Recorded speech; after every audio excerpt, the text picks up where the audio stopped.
Hello and welcome again to Our Ventura. I'm MB Hanrahan, and I have here today my my friend and mentor sometimes, Paul Lindhard, local artist. Paul, welcome. Thank you, MB. So you were just at a symposium. Do you want to, I don't even want to say anything about it. I just want you to introduce the symposium and then talk a little bit, segue into Art in Ventura.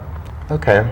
I just got back from New Mexico where I attended an International Dry Stone Walling Symposium. Whew. And these wallers they're stonemasons. Okay, generally. So like stone walls. Stone walls. But the foundation is based on mortarless walls. Right. Walls that have been around for tens of thousands of years.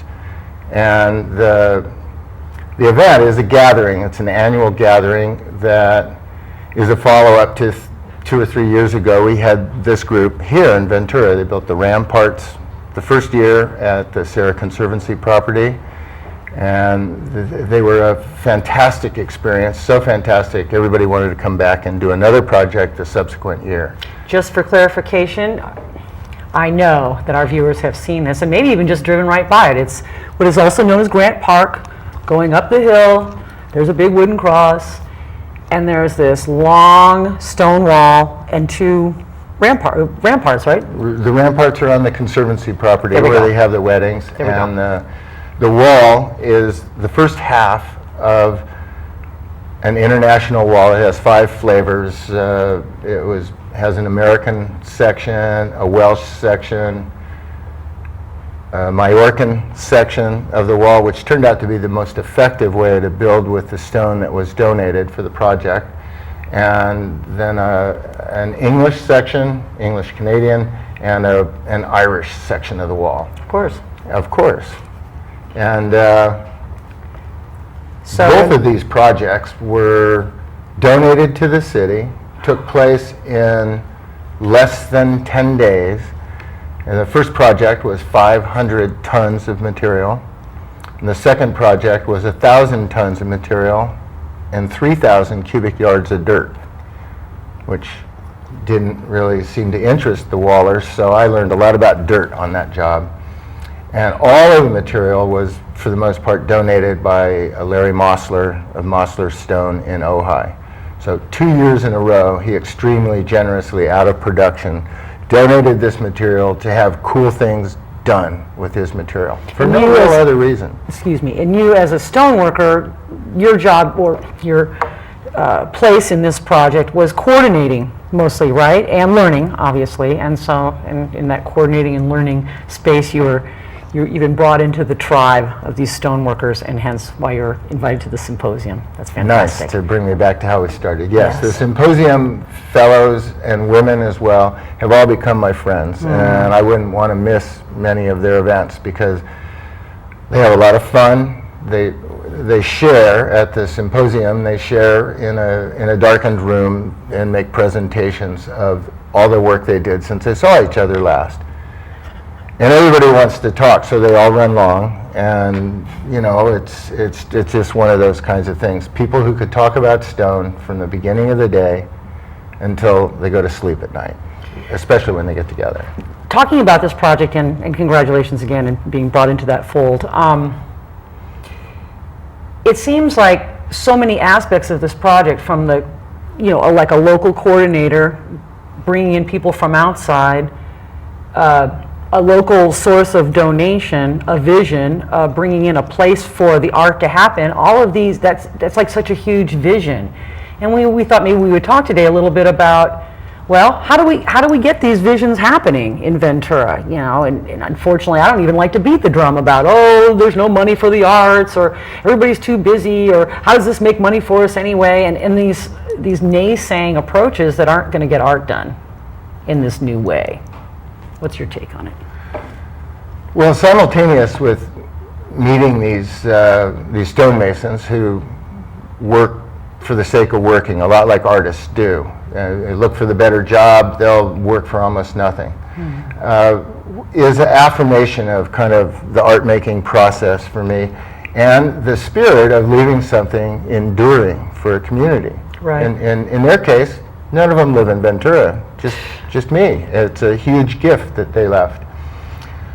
I met a guy named Sam Povar, who is involved with Public-Private Collaborations, and he spirited me into a couple of projects which showed me that members of the community could buy into a project that might be worthy. I had to present it so that it seemed worthy enough. One was a bus stop for the real green people in Ventura who go to Santa Barbara every day and come back at starting 6 o'clock in the morning.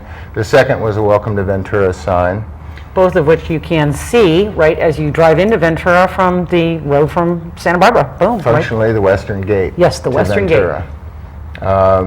I've since then started to develop a little park at the trailhead of the bike path on a property I lease that is a personal manifestation of this kind of thing. It's a temporary arrangement. I don't even own the property, but I'm creating and landscaping a place where people could have sort of alternative events, or a bike roundup, or heck, just a picnic. You know, it's a situation that I was inspired to do because I was doing it for other people on public land, and I still look forward to doing those kinds of things, mostly because there's a surety that these things are going to last. They're going to enhance the quality of life for people forever, and they haven't, kind of wonderfully enough, they have not involved a lot of having to go out with your hand out and ask people to give you money. A lot of like really heavy duty fundraising that takes that up all kind the of time. stuff. Yeah, in my case with the Sam Povar project, he does that.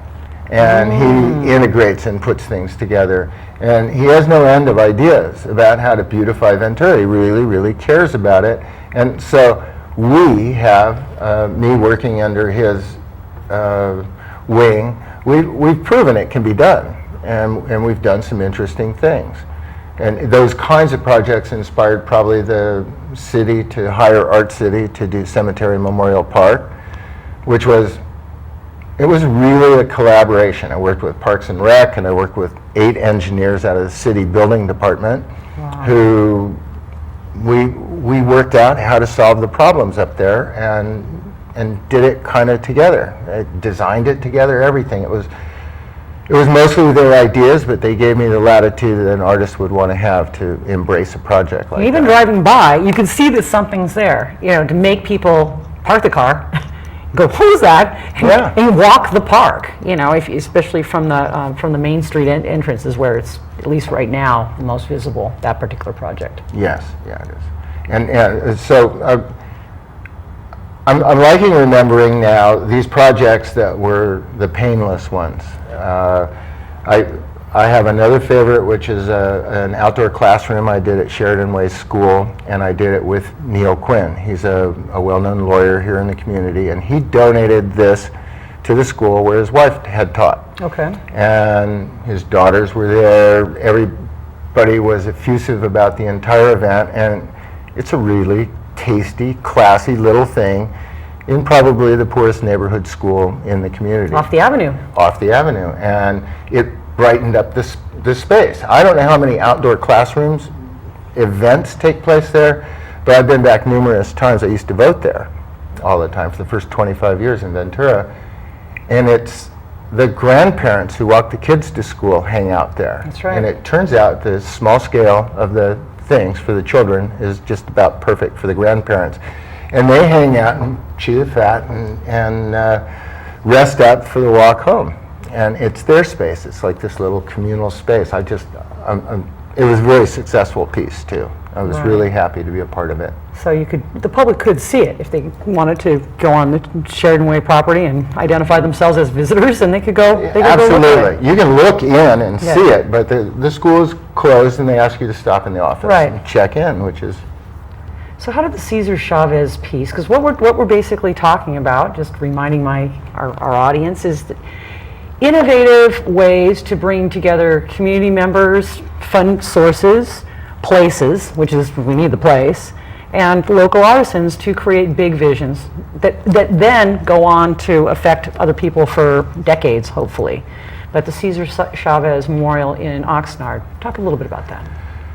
That was the first sort of large public project I did. I had an artist in my yard who wanted to do a monumental piece. And I said, okay, I'll sponsor that. I have some big blocks of stone, and his name is Matt Harvey. And about the time we started to do the project, we didn't really exactly have a theme or anything. We just kind of wanted to do something cool. Cesar Chavez died. And I asked him if he thought he'd be up to generating a likeness and making a piece for Chavez. And he said, well, yeah, I could do that. And he started working on some models. We approached a school, I think it was Maria Elementary School in Oxnard. It was about to change its name to Cesar Chavez. And we approached the UFW in Oxnard, the school district, and said we'd like to donate this to the school. And they said, well, you should present it to the UFW.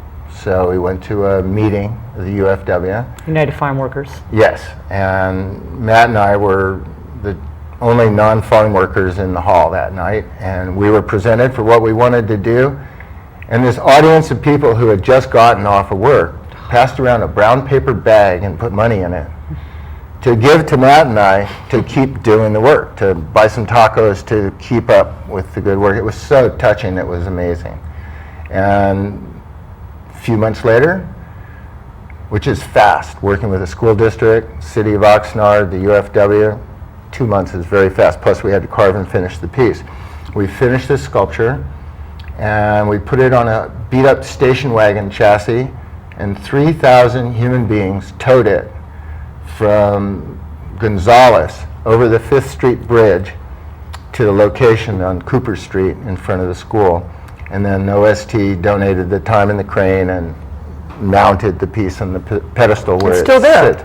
It's not only still there, it transformed the neighborhood. It was a littered place in the park where sketchy folks hung out. It became a shrine, and then 7 other homes on that street within 2 blocks made little shrines around in front of their homes. It just kind of transformed the neighborhood, and it was super satisfying, because that all happened very quickly afterwards.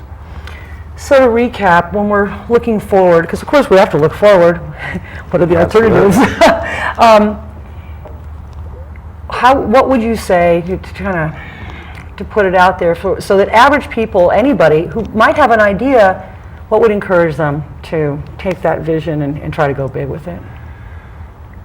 Well, the city has a lot of unused land and that they can barely afford to maintain. And there's a lot of homeowners, property owners actually, who have land that just doesn't look very interesting. It brings down the neighborhood instead of lifts up the neighborhood. You can do anything from community gardens, and I know there's some very bright young groups in Ventura doing that, making gardens for people to have food where there was unused land. But a lot of these places could make a pop for the transition into a neighborhood. They could offer up an opportunity for apprentices, as you've worked frequently with apprentices and assistants, to do large-scale murals. It's not only helps you get the job done, it's empowering to see other people's lights turn on, to become a part of their community. And not waiting, not through this, to break this myth that somehow these projects are just handed to the artist. Here we go, wrapped up in a bow, go ahead and do it. Where the process, as challenging as it is really, like you say, it's the empowerment and bringing in the community as well, so that everybody feels like they got a part of it. Yeah, it's the best kind of teaching thing. Everybody grows, the community too. Not only the members of the community, but the actual physical place becomes an improved situation. Awesome. And that's all of our time. Paul, thank you so much. May the vision go forward. It will. Thank you. And you have been watching Our Ventura. Thank you very much. I'm MB Hanrahan, and we'll catch you again.